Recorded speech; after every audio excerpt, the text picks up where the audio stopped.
Hello dears, welcome back. അപ്പം ഞാൻ ഇന്നൊരു ചെറിയ ഓണം ഷോപ്പിങ്ങിന് പോവാണ് കേട്ടോ. ഇനിയിപ്പോൾ അധിക ദിവസം ഇല്ലല്ലോ. എന്തെങ്കിലുമൊക്കെ തയ്ക്കാനുണ്ടെങ്കിൽ ഇപ്പോഴെങ്കിലും കൊടുത്താലേ കിട്ടുള്ളൂ. അപ്പോൾ മോളെ സ്കൂളിൽ വിട്ടിട്ട് അമ്മയും ഞാനും കൂടിയാണ് പോകുന്നത്. അപ്പോൾ ഞാൻ ഇപ്പോൾ വീട്ടിലെത്തി.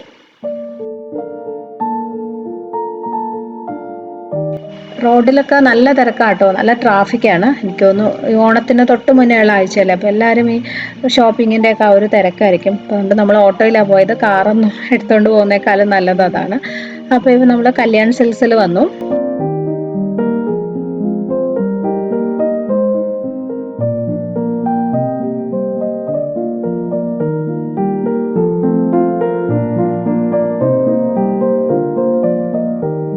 നമ്മളൊരു 9:30 ആയപ്പോൾ തന്നെ എത്തിയോണ്ട് കട അവർ ഓപ്പൺ ചെയ്തിട്ടേ ഉണ്ടായിരുന്നുള്ളൂ. അപ്പോൾ അധികം തിരക്ക് അങ്ങോട്ട് വന്നു തുടങ്ങിയില്ല. അതുകൊണ്ട് വലിയ ബുദ്ധിമുട്ടില്ലാതെ പെട്ടെന്നെല്ലാം നന്നായിട്ട് നോക്കിയൊക്കെ എടുക്കാൻ പറ്റി. സാധാരണ ഈ ഓണത്തിൻ്റെ ഈ ഷോപ്പിങ്ങിന് പോകുമ്പം എല്ലാ ടെക്സ്റ്റൈൽസിലും നല്ല റഷായിരിക്കും, നല്ല തിരക്കായിരിക്കും. നമുക്ക് നല്ലവണ്ണം നോക്കിയെടുക്കാനും ഒക്കെ ചിലപ്പം ബുദ്ധിമുട്ടല്ലേ. ഇപ്പോൾ മോൾക്ക് പട്ടുപാവാട എടുക്കണം. ഞാൻ മിക്കവാറും എല്ലാ വർഷവും തയ്പ്പിക്കുകയാണ് ചെയ്യുന്നത്. പക്ഷേ ഇപ്രാവശ്യം എനിക്ക് വേറെ കുറേ തിരക്കുകളൊക്കെ ആയിട്ട് വരാൻ പറ്റിയില്ല. അപ്പോൾ അതുകൊണ്ട് ഇപ്പോൾ റെഡിമെയ്ഡ് എടുക്കാമെന്ന് വിചാരിച്ചു. കല്യാൺ സിൽസിൽ നിന്ന് ഞാൻ ഇതിന് മുന്നേയും റെഡിമെയ്ഡ് എടുത്തിട്ടുണ്ട്. പക്ഷെ അത്യാവശ്യം നല്ല കളക്ഷൻ കിട്ടും കേട്ടോ. നല്ല സ്റ്റിച്ചിങ്ങും ഒക്കെയാണ്. ചില റെഡിമെയ്ഡ് സെറ്റൊക്കെ നമുക്ക് വാങ്ങിച്ചു കഴിഞ്ഞാൽ പിന്നെ കുറേ ഓൾട്ടറേഷനൊക്കെ വേണ്ടി വരത്തില്ല. പക്ഷെ ഇവിടെ നിന്ന് അത്യാവശ്യം നന്നായിട്ട് നല്ല ഡിസൈനും ആ സ്റ്റിച്ചിങ്ങും ഒക്കെ കറക്റ്റായിട്ട് കിട്ടാറുണ്ട്.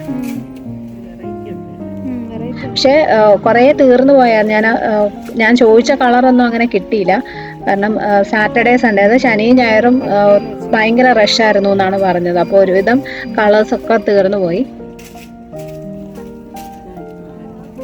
എനിക്ക് ഇങ്ങനത്തത് ഇഷ്ടമാണ്. കസവല്ലാതെ ഒരു വെറൈറ്റി ഉണ്ട് അല്ലേ?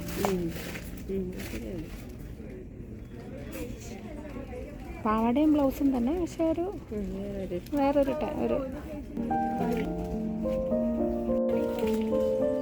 അതൊന്ന് കാണിക്കാം.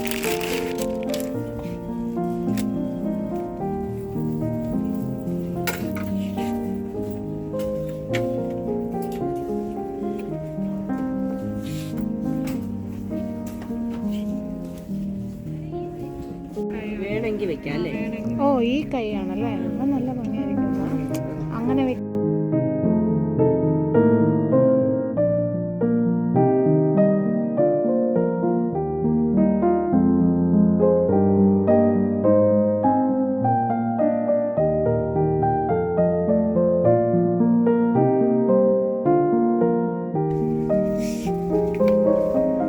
അടുത്തതിന് സെറ്റ് മേടിക്കണം.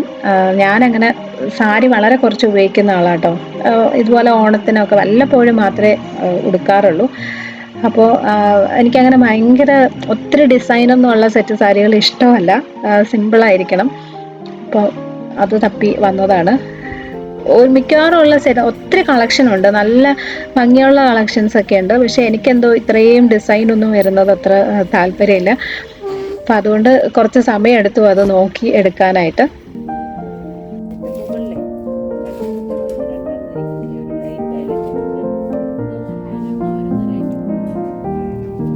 എല്ലാ റേഞ്ചിലും ഉള്ളതുണ്ടായിരുന്നു. എന്ന് വെച്ചാൽ ഒരുപാട് കോസ്റ്റ്ലി ഒന്നും അല്ലാതെ ഇപ്പം എന്നെ പോലെ വല്ലപ്പോഴും ഒക്കെ മാത്രം ഉപയോഗിക്കുന്നവർക്ക് അങ്ങനെ ഒത്തിരി വില കൊടുത്തൊന്നും വാങ്ങിക്കേണ്ട ആവശ്യമില്ലല്ലോ. അപ്പോൾ അതിനനുസരിച്ചൊക്കെ നമുക്ക് വാങ്ങിക്കാൻ പറ്റുന്ന നല്ല കളക്ഷൻസ് ഉണ്ടായിരുന്നു.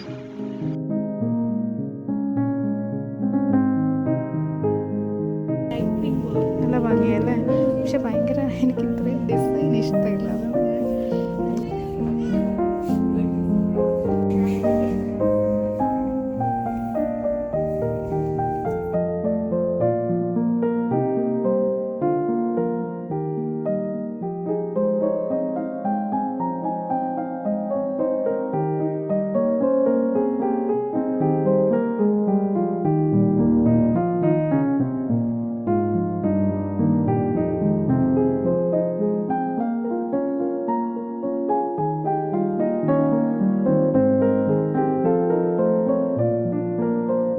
അവിടുത്തെ ഷോപ്പിംഗ് ഒക്കെ കഴിഞ്ഞു. ഇനി കുറച്ച് ചെറിയ ചെറിയ സാധനങ്ങളും കൂടി മേടിക്കാനുണ്ട്. അപ്പം കല്യാണിൻ്റെ അടുത്ത് തന്നെ പാളയത്തല്ലേ, അപ്പോൾ അവിടെ പാളയം മാർക്കറ്റ് ഉണ്ട്, അങ്ങോട്ട് പോവാണ് കേട്ടോ. ഈ മാർക്കറ്റിനകത്ത് ഒരുപാട് കടകളുണ്ട് കേട്ടോ. കിട്ടാത്ത സാധനമൊന്നുമില്ല. പാത്രക്കടകൾ, ചെറിയ ചെറിയ ടെക്സ്റ്റൈൽസ്, ഫാൻസി സ്റ്റോർ, അങ്ങനെ എല്ലാം ഉണ്ട്. കുറച്ച് വലിയ കടകളിൽ നിന്നൊക്കെ വാങ്ങിക്കുന്നതിൻ്റെ പകുതി വിലയെ കാണത്തുള്ളൂ. എൻ്റെ മോൾക്കാണെങ്കിൽ ഈ വളയൊക്കെ കിട്ടാൻ കുറച്ച് ബുദ്ധിമുട്ട്. അവൾ ചെറുതായതുകൊണ്ട് എല്ലാ സൈസും അങ്ങനെ കിട്ടത്തില്ല. വലിയ കടകളിലൊക്കെ പോകുമ്പം ചെറിയ സൈസൊക്കെ കിട്ടാൻ ബുദ്ധിമുട്ടാണ്. പക്ഷെ ഇതുപോലത്തെ കുഞ്ഞു കുഞ്ഞു ഫാൻസി സ്റ്റോറുകളിലാകുമ്പം അവരുടെ എല്ലാം നല്ല കളക്ഷനും ഉണ്ടാവും, എല്ലാ സൈസും ഉണ്ടാവും. അപ്പം അങ്ങനെ തപ്പി വന്നതാണ് കേട്ടോ. പട്ടുപാവാടയ്ക്കുള്ള വളയൊക്കെ മേടിക്കണമായിരുന്നു. ഇത് കൊള്ളാം.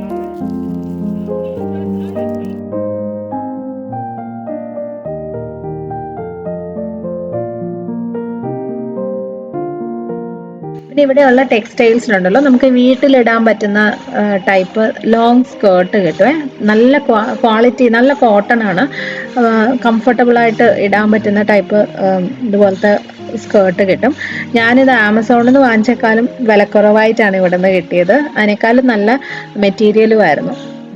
അപ്പോൾ ഇത് എന്നോട് ചില വ്ളോഗുകളിലൊക്കെ പലരും ചോദിച്ചിട്ടുണ്ട്, ഇത് ഈ വീട്ടിലിടുന്ന ലോങ് സ്കേർട്ടൊക്കെ എവിടെ നിന്നാണ് വാങ്ങിച്ചതെന്ന്.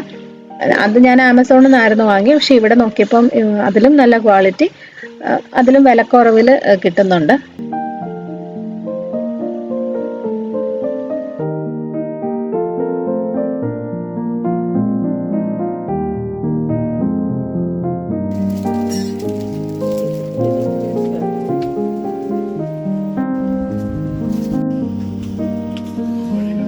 ഷോപ്പിംഗ് ഒക്കെ കഴിഞ്ഞ് വീട്ടിലെത്തിയപ്പോൾ ഉച്ചയായി കേട്ടോ. അപ്പം ലഞ്ചൊക്കെ ആകുമ്പോൾ രാവിലെ ഉണ്ടാക്കി വെച്ചിട്ടാണ് പോയത്. അപ്പോൾ അതൊക്കെ കഴിച്ചു. ഇനി മോളെയും സ്കൂളിൽ നിന്ന് വിളിച്ചിട്ട് തിരിച്ചു പോകും. അപ്പം ഞാൻ കൊണ്ടുപോകാനുള്ള സാധനങ്ങളൊക്കെ പാക്ക് ചെയ്യാണ്. അപ്പം അമ്മ ഇവിടെ മോക്കൊരു പട്ടുപാവാട തയ്ക്കുന്നുണ്ട്. അപ്പം അതിൻ്റെ അളവൊക്കെ എടുത്ത് നോക്കുമായിരുന്നു. നമ്മൾ വാങ്ങിച്ചതിൻ്റെ അതുമായിട്ട് വെച്ച് നോക്കുമായിരുന്നു. നമ്മുടെ പഴയ ഒരു പട്ടുസാരിയാണ്. അപ്പം അതിനെ വെട്ടി അമ്മ ഇപ്പം അങ്ങനെ ഉപയോഗിക്കാറില്ല. അപ്പോൾ അത് വെട്ടി അമ്മ പട്ടുപാവാട തയ്ക്കുകയാണ്.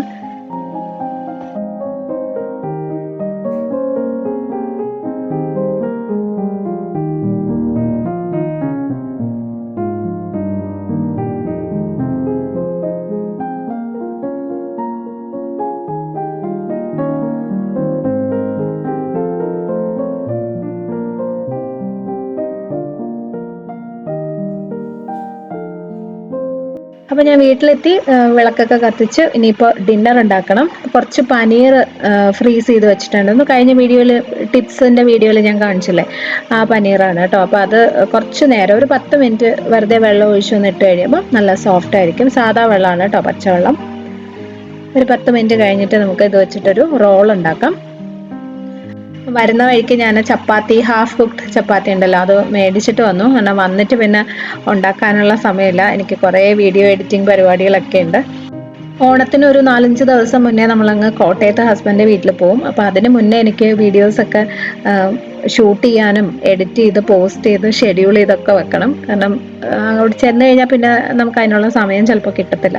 അപ്പം അതിൻ്റേതൊരു തിരക്കാണ് കുറച്ച് ദിവസമായിട്ട്. അപ്പോൾ പനീർ ഇതേപോലെ നല്ല സോഫ്റ്റ് ആയിട്ട് വന്നു. അത് ഓരോ പനീറിനെ ഞാൻ പിന്നെയും കുറച്ചും കൂടി ചെറിയ കഷ്ണങ്ങളായിട്ട് മുറിച്ച് കേട്ടോ. റോളിൻ്റെ ഉള്ളിൽ വെക്കുന്നതല്ല, അപ്പോൾ കുറച്ച് ചെറുതായിരിക്കുന്നതാണ് നല്ലത്. പിന്നെ അത് കുറച്ചൊരു 1/4 ടീസ്പൂൺ മഞ്ഞൾപ്പൊടിയും ഏകദേശം ഒരു 1/2 ടീസ്പൂൺ മുതൽ 3/4 ടീസ്പൂൺ അളവിൽ മുളക് പൊടിയും ഇട്ട് കൊടുക്കുക. ഞാൻ കാശ്മീരി മുളക് പൊടിയാണ് എടുത്തത്. ഇനി ഇതിൽ ആവശ്യത്തിനുള്ള ഉപ്പ് ചേർക്കാം. ഇതൊന്ന് ഫ്രൈ ചെയ്തിട്ടാണ് പിന്നെ നമ്മൾ റോളിൽ വെക്കുന്നത്. ഒരുപാട് എണ്ണ ഒഴിച്ചല്ല, വളരെ കുറച്ച് മാത്രം. ഇപ്പോൾ ഈ ഡയറ്റൊക്കെ ചെയ്യുന്നവർക്ക് പറ്റിയ ഒരു റോളാണ് കേട്ടോ. കാരണം ഇത് ഒത്തിരി മയണൈസോ സോസോ ഒന്നും ചേർക്കാതെ വളരെ സിമ്പിളായിട്ട് ഉണ്ടാക്കുന്നതാണ്. ഒരല്പം ഗരം മസാലപ്പൊടിയും കുറച്ച് നാരങ്ങാ നീരും കൂടി ഒഴിച്ചു കൊടുക്കുക. ഇത് ശരിക്കും പറഞ്ഞു കഴിഞ്ഞാൽ അങ്ങനെ വലിയൊരു റെസിപ്പി ആയിട്ടൊന്നും പറയാനില്ല. ഈ പറഞ്ഞ പോലെ നമുക്ക് ഹെൽത്തി ആയിട്ട് ഒരു ഡിന്നറൊക്കെ ഉണ്ടാക്കി കഴിക്കാൻ പറ്റുന്ന വളരെ സിമ്പിളായിട്ടുള്ളൊരു റോളാണ്. ഇതിനി നമുക്കൊന്ന് ഫ്രൈ ചെയ്തെടുക്കാം.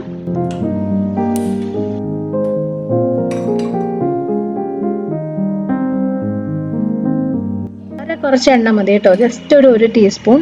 എന്നിട്ട് പാനിൽ ഇങ്ങനെ ഒന്ന് എല്ലാ സ്ഥലത്തും ഒന്ന് ആക്കിയിട്ട് നമ്മൾ എടുത്തു വെച്ചിരിക്കുന്ന പനീർ ഇട്ട് ഫ്രൈ ചെയ്യാം. പനീർ പിന്നെ ഒരുപാട് സമയം കുക്ക് ചെയ്യേണ്ട ആവശ്യമില്ല. 2 സൈഡും ചെറുതായിട്ടൊന്ന് മൊരിഞ്ഞ് വന്നാൽ മതി. ഒരു 1-2 മിനിറ്റ് ഓരോ സൈഡും ഒന്ന് കുക്ക് ചെയ്തെടുത്താൽ മതി. ഇതിനകത്ത് ഈ റോളിൽ നമുക്ക് വേറെ ഈ പനീർ ഫ്രൈ ചെയ്യുന്നതല്ലാതെ എണ്ണയുടെ ആവശ്യമില്ല.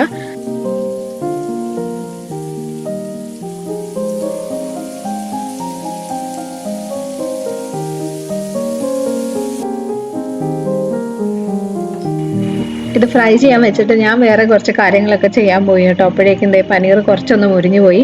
കരിഞ്ഞിട്ടില്ല, അത് വീഡിയോയിൽ കാണുമ്പോൾ തോന്നുന്നതാണ്. ഇങ്ങനെ ആയാലും കുഴപ്പമൊന്നുമില്ല, പക്ഷെ ഇത്രയും ഫ്രൈ ചെയ്യേണ്ട ആവശ്യമില്ല, ജസ്റ്റ് ഒന്ന് മുരിഞ്ഞാൽ മതി കേട്ടോ.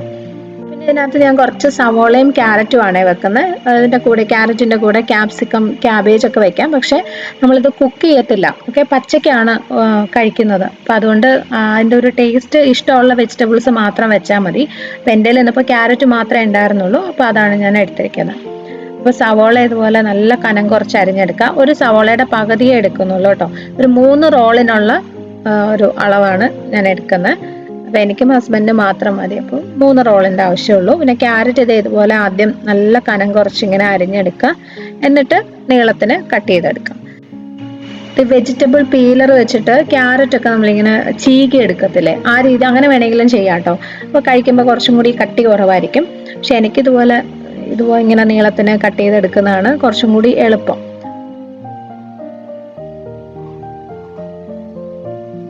ഇതിനൊന്നും അങ്ങനെ കറക്റ്റ് അളവ് നോക്കേണ്ട ആവശ്യമില്ല. നിങ്ങളുടെ ഇഷ്ടം പോലെ വെജിറ്റബിൾസും സവോളയൊക്കെ എത്രയാണെന്ന് വെച്ചാൽ വെക്കാം. അതിനകത്ത് വെള്ളരിക്ക നല്ലതാണ് കേട്ടോ, ഞാൻ അത് ഉപയോഗിക്കാറുണ്ട് ഇടയ്ക്ക്, പക്ഷെ ഇന്നിപ്പോൾ എൻ്റെ കയ്യിൽ ഇല്ലായിരുന്നു. പിന്നെ ഇതിന് കുറച്ച് ചട്നി ഉണ്ടാക്കണം. അപ്പോൾ കുറച്ചൊരു ചെറിയ പിടി മല്ലിയിലയും ഒരു 1-2 പച്ചമുളകും കൂടി ഇട്ടിട്ട് നല്ലപോലെ ഒന്ന് അരച്ചെടുക്കാം. പുതിനയും കൂടി വേണമെങ്കിലും ചേർക്കാവേ, ടേസ്റ്റ് ഇഷ്ടമാണെങ്കിൽ അതിനനുസരിച്ച് നിങ്ങൾക്ക് ചെയ്യാം. പിന്നെ ഒരു ചെറിയ പിടി തേങ്ങ കൂടി ചേർത്ത് നമ്മൾ ചമ്മന്തി അരയ്ക്കുന്ന പോലെ അരച്ചെടുത്താലും നല്ലതാണ്. ഇഷ്ടമുള്ള പോലെ ആ രീതിയിൽ ചെയ്തെടുക്കാം. നന്നായിട്ട് അരച്ചെടുത്തു. ഇനി ചപ്പാത്തി ഉണ്ടാക്കണം. മക്കൾക്ക് രാത്രി ചോറാണ് കൊടുക്കുന്നത്, അപ്പോൾ അതിനുള്ള ചോറ് കുക്കറിലിട്ടിട്ടുണ്ട്.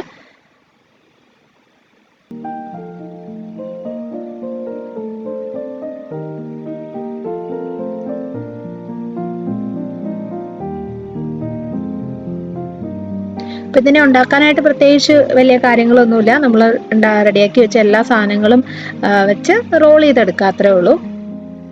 അധികം കുക്കിംഗ് സമയമൊന്നുമില്ല, വളരെ പെട്ടെന്ന് ചെയ്തെടുക്കാൻ പറ്റും. ഇതുപോലെ ഹാഫ് കുക്ക്ഡ് ചപ്പാത്തിയൊക്കെയാണ് ഉപയോഗിക്കുന്നതെങ്കിൽ പിന്നെ ഒരു 10 മിനിറ്റിൻ്റെ കാര്യമുള്ളൂ. സവോളയും ക്യാരറ്റും പനീറും വെച്ച് ആ ചട്നി ഒഴിച്ച് ഒരല്പം നാരങ്ങ നീരും കൂടി ഒഴിച്ചിട്ടുണ്ട് കേട്ടോ. എന്നിട്ട് റോൾ ചെയ്തെടുക്കുക. ഇത് ഞാൻ നേരത്തെ പറഞ്ഞ പോലെ നമ്മൾ ഡയറ്റ് ചെയ്യുമ്പോൾ അങ്ങനെ കഴിക്കുന്ന, ഹെൽത്തി ആയിട്ട് കഴിക്കുന്ന ഒരു റോളാണ്. ഇതിൻ്റെ കൂടെ കുറച്ച് മയണൈസോ ടൊമാറ്റോ സോസൊക്കെ വെച്ചിട്ട് വേണമെങ്കിൽ ഉണ്ടാക്കാം കേട്ടോ, കുറച്ചും കൂടെ ടേസ്റ്റി ആയിരിക്കും. പക്ഷേ ഇങ്ങനെ സിമ്പിളായിട്ട് ഉണ്ടാക്കുന്ന നല്ല ടേസ്റ്റാണ്. പ്രത്യേകിച്ച് ഒരുപാട് സാധനങ്ങളൊന്നും നമ്മൾ ചേർത്തിട്ടില്ലെങ്കിലും നല്ലൊരു ടേസ്റ്റാണ്. നന്നായിട്ട് വയറ് നിറയുകയും ചെയ്യും. അപ്പോൾ നമ്മുടെ ഡിന്നർ റെഡി. കഴിച്ചൊക്കെ കഴിഞ്ഞ് കുട്ടികൾക്കും ഫുഡൊക്കെ കൊടുത്തിട്ട് ഇനി ഞാൻ ഒന്ന് ക്ലീനപ്പ് ചെയ്യാണ് കേട്ടോ.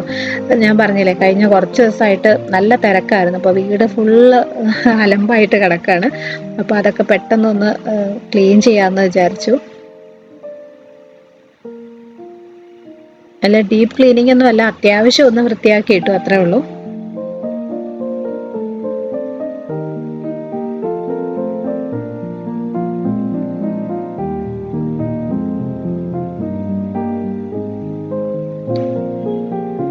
ഒരുവിധം എല്ലാം പെട്ടെന്നൊന്ന് ചെയ്തു, ഒരു 10 മിനിറ്റ് കൊണ്ട് പറ്റുന്ന പോലെയൊക്കെ ഒന്ന് ക്ലീൻ ചെയ്തിട്ടു. അപ്പോൾ ഇനി എനിക്ക് കുറച്ച് വീഡിയോ എഡിറ്റിംഗ് ഒക്കെ ഉണ്ട്, അപ്പോൾ അതൊക്കെ ചെയ്യണം. അപ്പോൾ ഈ ഒരു കുഞ്ഞു വീഡിയോ നിങ്ങൾക്ക് ഇഷ്ടമായിട്ടുണ്ടാവുമെന്ന് വിചാരിക്കുന്നു. ഇഷ്ടമായെങ്കിൽ ലൈക്ക് ചെയ്യാനും ഷെയർ ചെയ്യാനും സബ്സ്ക്രൈബ് ചെയ്യാനും മറക്കരുത്. അടുത്തൊരു നല്ല വീഡിയോ ആയിട്ട് വീണ്ടും കാണാം. Bye friends, thank you for watching.